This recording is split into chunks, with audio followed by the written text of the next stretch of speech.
خوش آمدید حافظ فہیم قدیری یوٹیوب چینل پر اس علمی اور روحانی سفر میں ہمارے ساتھ رہیے۔ ہے گائز، السلام علیکم ورحمۃ اللہ وبرکاتہ۔ Welcome back to my YouTube channel. I hope, امید کرتا ہوں آپ حضرات خیر و عافیت سے ہوں گے۔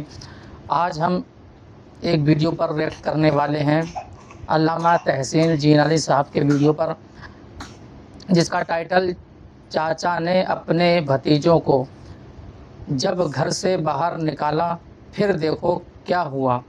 تو آج ہم اسی ویڈیو پر بات کرنے والے ہیں۔ میرے دوستو، آج کی کہانی صرف ایک خاندان کی نہیں بلکہ ہر اس انسان کی ہے جسے اپنوں نے ٹھکرا دیا۔ ایک چچا نے اپنے ہی بھتیجوں کو گھر سے باہر نکال دیا، مگر پھر ایسا کیا ہوا کہ سب حیران رہ گئے۔ آخر ان بچوں کا قصور کیا تھا؟ ویڈیو کو آخر تک ضرور دیکھیں گا، کیونکہ اس کہانی کا انجام آپ کے دل کو ہلا دے گا۔ تو ویڈیو کو دیر نہ کرتے ہوئے چلیے اسٹارٹ کرتے ہیں۔ دونوں بیٹوں کو، دونوں بھائیوں کو، دونوں بچوں کو کھانے کے لیے دی اور اس میں اس نے نشے کی گولیاں ملا دیں۔ بچوں نے کھیر کو بہت ہی اطمینان اور سکون کے ساتھ کھایا، بہت ہی لذت کے ساتھ کھایا، اور کھانے کے بعد نشے کی گولیاں ملی تھیں۔ دونوں اپنے اپنے بستر پر لیٹ کے سو گئے۔ اس نے ایک بچے کو اٹھایا اور اس تاجر کے حوالے کر دیا۔ بچہ تاجر کے حوالے ہو گیا، تاجر روانہ ہو گیا، دوسرا بچہ یہیں رہ گیا۔ ایک بچہ چلا گیا۔ اب یہ بڑا خوش تھا اور خوشی میں شراب پی رہا تھا، کہہ رہا تھا اپنے دوستوں میں کہ اب تو میں سارے کے سارا کا مالک ہو گیا ہوں، اب تو میں مالک ہو گیا ہوں، اب یہ جو زمین ہے، جو پیسہ ہے، جو مال و دولت ہے، یہ سب ہمارا ہو جائے گا، اور اس بچے کو میں نوکر بنا دوں گا۔ تو جب یہ نوکر بن جائے گا، تو جب نوکری والا اس کا ذہن ہوگا اور نوکر بنا رہے گا، تو کبھی بھی یہ ہم سے زمین کے بارے میں سوال نہیں کر سکتا ہے، کبھی بھی ہم سے بول نہیں سکتا کہ ہمارا گھر ہمیں چاہیے، ہماری دولت اور پیسہ ہمارا چاہیے جو ہمارے باپ چھوڑ کر چلے گئے۔ اب وہ بچہ جا رہا ہے، اس کو تاجر لے کے جا رہا ہے، اور کہاں جا رہا ہے؟ دوسرے ملک جا رہا ہے۔ اور بصرہ میں ایک تاجر رہا کرتا تھا، تجارت کیا کرتا تھا، بہت ہی نیک، ایماندار، پرہیزگار۔ تجارت کرتا، منافع ہوتا، گھر پہ آتا، غریبوں میں مال کو تقسیم کیا کرتا تھا۔ اس کے دروازے پر غریبوں کی لائن لگی رہتی تھی۔ غریبوں کو منافع سے جو بھی اسے بچتا تھا، اس سے آدھا حصہ غریبوں میں تقسیم کرتا، آدھا اپنے اور اپنے اہل و عیال پہ خرچ کرتا تھا۔ اللہ تعالیٰ اس کے مال میں بہت زیادہ برکت فرماتا ہے، اس کے رزق میں بہت زیادہ برکت ہوتی ہے۔ جو غریبوں پر تقسیم کیا کرتا ہے، غریبوں پر خیرات کیا کرتا ہے، صدقہ کیا کرتا ہے۔ وہ تاجر تھا، تجارت کرتا تھا، اس کے دو بیٹے تھے، دونوں جڑوا تھے۔ وہ 4 لوگوں کا پریوار تھا، 2 بیٹے اور میاں بیوی، 4 لوگ رہا کرتے تھے، تجارت کیا کرتے تھے۔ اور دھیرے دھیرے اس کا کام بہت اعلیٰ پیمانے پر چلا گیا۔ اس کو بہت زیادہ آمدنی ہونے لگی، بہت زیادہ بچت ہونے لگی۔ پہلے تو چھوٹے استر سے اس نے کام شروع کیا تھا، لیکن دھیرے دھیرے بڑے استر پر کرنے لگا۔ کامیاب وہی ہوتا ہے جو نیچے سے لے کر چلتا ہے، یعنی دھیرے دھیرے اپنے کام کو شروع کرتا ہوا چلتا ہے، اور آخر میں آ کے وہ بڑے سے بڑے پر پہنچ جایا کرتا ہے۔ اسی طریقے سے اس کی زندگی گزر رہی تھی۔ میاں بیوی سکون سے رہ رہے تھے، بچے پیار و محبت سے رہ رہے تھے۔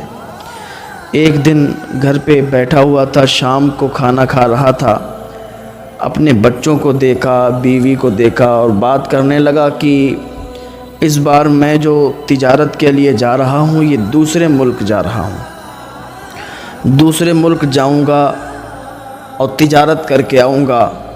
میں نے سیٹلمنٹ بنایا ہے، میں نے بات کی ہے، تو جب وہاں جاؤں گا تو ہمارا اچھا معاملہ ہو جائے گا، تعلقات بھی بڑھ جائیں گے، اور ہم جو مال بیچیں گے اس میں منافع بھی بہت زیادہ ہوگا۔ اس نے اپنی بیوی سے اپنے بچوں سے بات کی تو بچے بولے کہ ابا جان آپ اتنی دور مت جائیے، اتنی دور آپ جائیں گے ہم لوگ کیسے رہیں گے، آپ کو تو کافی ٹائم لگ جائے گا۔ تو اس نے کہا بیٹو زندگی میں اتار چڑھاؤ آتے رہتے ہیں، پریشانیاں بھی آتی ہیں، تکلیفیں بھی آتی ہیں، خوشیاں بھی آتی ہیں، لیکن کام ایسے ہی چلتے رہتے ہیں۔ اگر میں اس کام کو لے لوں گا تو اچھا منافع ہوگا اور یہی پیسہ ہمارے لیے آگے کام آئے گا۔ بچے مان نہیں رہے تھے، بچے کہہ رہے تھے کہ ابا جان آپ اتنی دور مت جائیے۔ بیوی نے بھی سمجھایا کہ مجھے کچھ اچھا نہیں لگ رہا ہے کہ آپ اتنی دور 15 سے 20 دنوں کے لیے جائیں گے، بچے بھی پریشان ہوں گے۔ اس نے کہا اللہ پر بھروسہ رکھو، اللہ تعالیٰ جو بھی کرے گا بہتر کرے گا، لوگ خیر و عافیت سے رہو اور اللہ تعالیٰ کو راضی کرتے رہو۔ اس نے اپنے بیٹوں کو سمجھایا کہ اے میرے بیٹو کبھی بھی جھوٹ نہیں بولنا، چغلی اور غیبت نہیں کرنا، کبھی کسی کو تکلیف نہ پہنچانا۔ میں جو کام کرتا ہوں اسی طریقے سے آپ بھی کام کرتے رہنا، نیک اور سچے اور ایماندار بنے رہنا، کیونکہ دنیا جب دیکھے، دنیا کے لوگ دیکھیں تو یہ کہیں کہ یہ فلاں کے بیٹے ہیں۔ ایسا نہ ہو کہ وہ لوگ جب تمہیں دیکھیں تو تمہیں گالیاں دیں، تمہیں برا بھلا کہیں اور تمہاری وجہ سے پھر ہمیں بھی برا بھلا کہیں۔ نام اس طریقے سے روشن کرنا کہ دنیا دیکھے تو کہے کہ یہاں یہ فلاں کے بیٹے ہیں، اور اس طریقے سے نام روشن کرنا کہ 4 لوگ تمہاری باتیں کریں تو تعریف کریں، تمہاری برائیاں نہ کریں۔ بچوں کو سمجھایا، پیار کیا اور رات میں ہی سفر پر روانہ ہو گیا۔ اللہ تعالیٰ جو چاہتا ہے وہ ہوتا ہے، اللہ تعالیٰ کی مرضی پوری کرنے پر لگے رہیں، اللہ تعالیٰ کو راضی کرنے پر لگے رہیں۔ ہوتا ہمارے ساتھ وہی ہے جو اللہ تعالیٰ چاہتا ہے۔ اگر انسان یہ چاہے کہ میں اپنی مرضی سے اپنے آپ کچھ کر لوں گا اللہ کی مرضی کے بغیر، تو اللہ کی مرضی کے بغیر تنکا بھی نہیں ہلتا ہے۔ یہ سفر پہ روانہ ہوا، دوسرے ملک جا رہا تھا تجارت کی غرض سے، اور 15 سے 20 دن میں اسے لوٹنے کا لوگوں سے اس نے کہہ رکھا تھا، گاؤں کے محلے کے، کہ میں جا رہا ہوں 15 سے 20 دن لگیں گے، تو میرے گھر کا بھی خیال رکھنا۔ جو اس کے دوست اور احباب تھے، اس کے ساتھ بھی اس کے دوست تھے کچھ، وہ بھی جا رہے تھے، انہوں نے بھی سفر طے کیا۔ سمندر سے ہو کے جایا جاتا تھا، سمندر سے ہو کے۔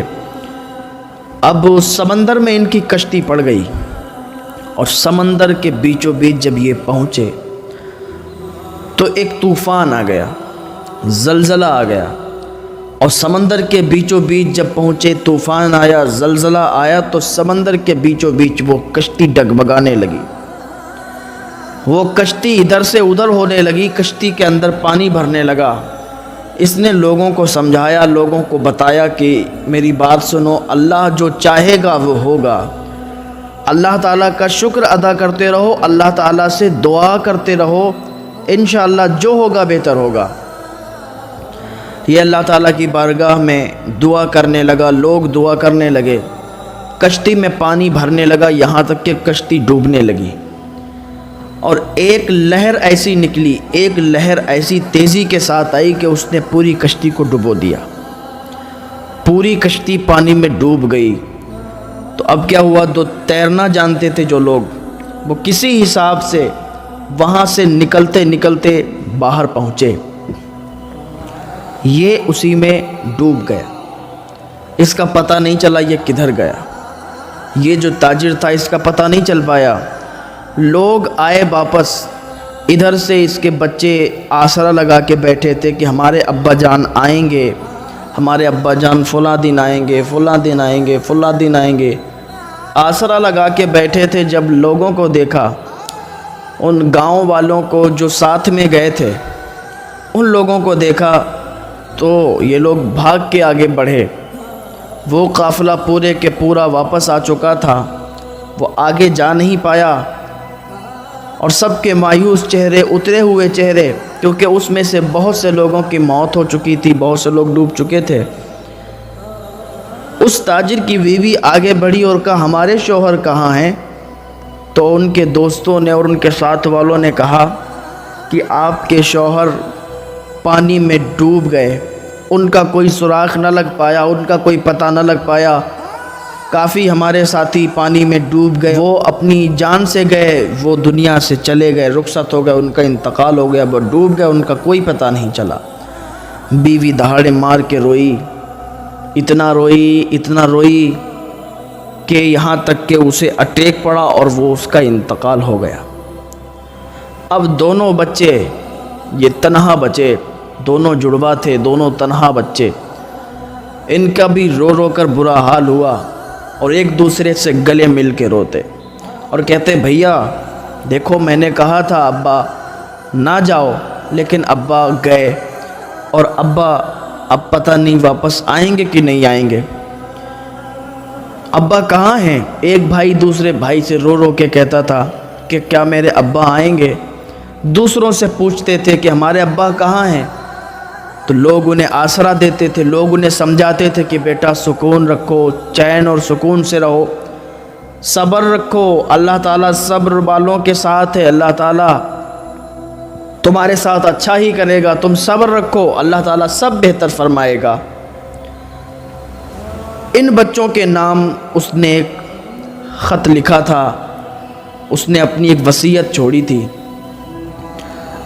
اس میں لکھا تھا کہ یہ سارا مال میرے دونوں بچوں کا ہے، جب یہ 18 سال کے پورے ہو جائیں تو سارا مال ان کو دے دیا جائے، جب تک 18 سال کے نہیں ہوتے ہیں اس سے پہلے اس تاجر کا ایک بھائی تھا جو وہ بھی تجارت کیا کرتا تھا، لیکن اتنا عروج اور ارتقاء والا نہیں تھا، یعنی اتنا زیادہ کامیاب نہیں تھا جتنا یہ والا تاجر کامیاب تھا۔ وہ کہتا بھی تھا، سوچتا بھی تھا کہ میں اتنا کامیاب کیوں نہیں ہوں، میرا یہ بھائی اتنا کامیاب کیوں ہے، وہ جلتا بھی تھا۔ ہر کوئی ایک جیسا ہوتا بھی نہیں ہے، کسی کا دماغ کیسا ہی ہوتا ہے، کسی کا کیسا ہوتا ہے۔ اس نے جب وہ خط اس کو ملا، لوگوں نے اس کو دیا کہ تمہارے بھائی نے یہ وصیت کی ہے کہ ان دونوں بچوں کی تم پرورش کرو، 18 سال تک جب یہ بچے ہو جائیں تو ان کا جو بھی مال ہے، جو بھی دولت ہے، گھر ہے، سب ان کے نام ہو جائے گا، تم جب تک ان کو پالو۔ اس نے لوگوں کے سامنے دکھاوا کر دیا اور کہہ دیا کہ ٹھیک ہے میں ان لوگوں کو پالوں گا، میں ان کو بڑا کروں گا، 18 سال جب ہو جائیں گے تو ہم ان کی دولت ان کے حوالے کر دیں گے۔ لیکن اندر سے لالچ تھا، دل میں کھوٹ تھا، اس نے وہ وصیت ان بچوں کو نہیں دکھائی، کسی کو نہیں دکھائی، وہ وصیت اس نے چھپا کے رکھ دی اور سوچا کہ ان بچوں کو یہاں سے کیسے بھگایا جائے، یا کیا ایسا پلان بنایا جائے کہ ان کی دولت ہماری ہو جائے۔ میں اتنا پاگل نہیں ہوں کہ میں ان لوگوں کو 18 سال تک پالوں اور ان کی دولت، ان کا پیسہ، ان کا روپیہ، ان کی زمین، ان کا گھر ان کو واپس کر دوں۔ اس نے سوچا کہ ایسی ترکیب نکالی جائے کہ اپنے بھائی کا مال میں ہڑپ لوں اور ان کو یہاں سے نکال دوں، اور سوچا کہ جب تک یہ دونوں ساتھ میں ہیں، جب تک یہ الگ ہو نہیں سکتے، ان دونوں میں سے ایک کو الگ کیا جائے تاکہ یہ زمین، یہ پیسہ ہمارا ہو جائے اور میں اس کو اپنا لوں۔ جب دونوں ساتھ میں رہیں گے، جب یہ دونوں 18 سال کے ہو جائیں گے تو یہ ہم سے یہ دولت چھین لیں گے، لے لیں گے کسی طریقے سے، قانونی طریقے سے یا اپنے طریقے سے۔ لیکن جب ایک کو میں یہاں سے نکال دوں گا، جب ایک کو الگ کر دوں گا تو ایک بھائی بچے گا، اس کو میں غلام بنا لوں گا، نوکر بنا لوں گا۔ وہ تاجر دھیرے دھیرے اتنا بڑا آدمی بن چکا تھا کہ اس کے یہاں نوکر چاکر کام کرتے تھے، اس کی حویلی بن چکی تھی اور وہ اس حویلی کا مالک تھا، اور جو بھی اس کے یہاں نوکر تھے وہ سب کو اچھی طریقے سے رکھتا تھا اور سب کو زیادہ سے زیادہ تنخواہ دیا کرتا تھا تاکہ لوگ محنت سے کام کریں اور ایمانداری کے ساتھ کام کریں۔ اب جب سے اس کے ہاتھ میں سب کچھ آیا، اس نے پرانے نوکروں کو نکال دیا، اپنے مطابق نئے نوکروں کو رکھا، اور ہر دن ہر رات یہی سوچتا رہتا کہ کس طریقے سے اپنے بھائی کا مال اپنایا جائے اور کس طریقے سے ان دونوں بچوں کو الگ کیا جائے۔ ان دونوں بچوں میں آپس میں بڑا پیار تھا، بڑی محبت تھی، بڑی الفت تھی۔ ایک دن یہ باہر گیا تجارت کی غرض سے، ایک اسے ایسا تاجر ملا کہ وہ بات کر رہا تھا کہ مجھے ایک ایسے بچے کی ضرورت ہے جو ہمارے یہاں کام کر سکے، تھوڑا سا پڑھا لکھا ہو، میں ایک بچہ گود لینا چاہتا ہوں، اس کو اپنے یہاں کام میں ڈالنا چاہتا ہوں۔ اس نے سنا، اس تاجر کے پاس گیا اور جانے کے بعد کہا کہ تمہیں ایک ایسے بچے کی ضرورت ہے کہ جو تم لینا چاہتے ہو گود؟ اس نے کہا ہاں، اگر تمہارے پاس ہو تو بتاؤ۔ اس نے کہا ہاں، ہمارے پاس ہے ایک ایسا بچہ جو خوبصورت بھی ہے، خوبصیرت بھی ہے، پڑھا لکھا بھی ہے، تم دیکھو گے تو تمہیں پسند آ جائے گا۔ تو کہا بتاؤ تو صحیح، پھر کس طریقے سے وہ بچہ ہمیں حاصل ہوگا؟ کہا تم میرے ساتھ چلو اور ایک وعدہ مجھ سے کرو کہ اس بچے کو اگر لے جاؤ گے تو کبھی واپس نہیں لاؤ گے۔ اس نے کہا کہ میں بالکل آپ سے وعدہ کرتا ہوں، مجھے کوئی غرض نہیں ہے کہ میں اس کو واپس لاؤں، اگر وہ اچھا ہوگا تو میں اسے اپنے یہاں کام پہ رکھ لوں گا، اور مجھے اس بچے کی ضرورت ہے۔ تو یہ گیا، اس نے پلان بنایا کہ ان دونوں کو اس طریقے سے علیحدہ کیا جا نہیں سکتا ہے، ان دونوں کو کس طریقے سے علیحدہ کیا جائے، کس طریقے سے الگ کیا جائے۔ اس نے بہت ہی اچھی لذیذ کھیر بنوائی، اور کھیر بنوانے کے بعد دونوں بیٹوں کو، دونوں بھائیوں کو، دونوں بچوں کو کھانے کے لیے دی، اور اس میں اس نے نشے کی گولیاں ملا دیں۔ بچوں نے کھیر کو بہت ہی اطمینان اور سکون کے ساتھ کھایا، بہت ہی لذت کے ساتھ کھایا، اور کھانے کے بعد نشے کی گولیاں ملی تھیں، دونوں اپنے اپنے بستر پر لیٹ کے سو گئے۔ اس نے ایک بچے کو اٹھایا اور اس تاجر کے حوالے کر دیا۔ بچہ تاجر کے حوالے ہو گیا، تاجر روانہ ہو گیا، دوسرا بچہ یہیں رہ گیا۔ ایک بچہ چلا گیا، اب یہ بڑا خوش تھا اور خوشی میں شراب پی رہا تھا، خوشی میں شراب پی رہا تھا، اس کہہ رہا تھا اپنے دوستوں میں کہ اب تو میں سارے کے سارا کا مالک ہو گیا ہوں، اب تو میں مالک ہو گیا ہوں، اب یہ جو زمین ہے، جو پیسہ ہے، جو مال و دولت ہے، یہ سب ہمارا ہو جائے گا، اور اس بچے کو میں نوکر بنا دوں گا۔ تو جب یہ نوکر بن جائے گا، تو جب نوکری والا اس کا ذہن ہوگا اور نوکر بنا رہے گا، تو کبھی بھی یہ ہم سے زمین کے بارے میں سوال نہیں کر سکتا ہے، کبھی بھی ہم سے بول نہیں سکتا کہ ہمارا گھر ہمیں چاہیے، ہماری دولت اور پیسہ ہمارا چاہیے جو ہمارے باپ چھوڑ کر چلے گئے۔ اب وہ بچہ جا رہا ہے، اس کو تاجر لے کے جا رہا ہے، اور کہاں جا رہا ہے؟ دوسرے ملک جا رہا ہے۔ ایک دیش پڑتا ہے مسقط، مسقط کا رہنے والا وہ تاجر تھا، مسقط میں اس کو وہ لے گیا۔ راستہ لمبا تھا، راستہ طویل تھا، بچہ سوتا رہا یہاں تک کہ اچانک۔ تو میرے دوستو، اس کہانی سے ہمیں یہ سبق ملتا ہے کہ کسی مظلوم کا دل نہیں دکھانا چاہیے۔ اللہ جب انصاف کرتا ہے تو ہر کسی کو اس کا حق مل جاتا ہے۔ اگر ویڈیو پسند آئی ہو تو ویڈیو کو لائک کریں، چینل کو سبسکرائب کریں، اور زیادہ سے زیادہ شیئر کریں، اور کمنٹس میں ضرور بتائیں اگر آپ اس جگہ ہوتے تو کیا کرتے۔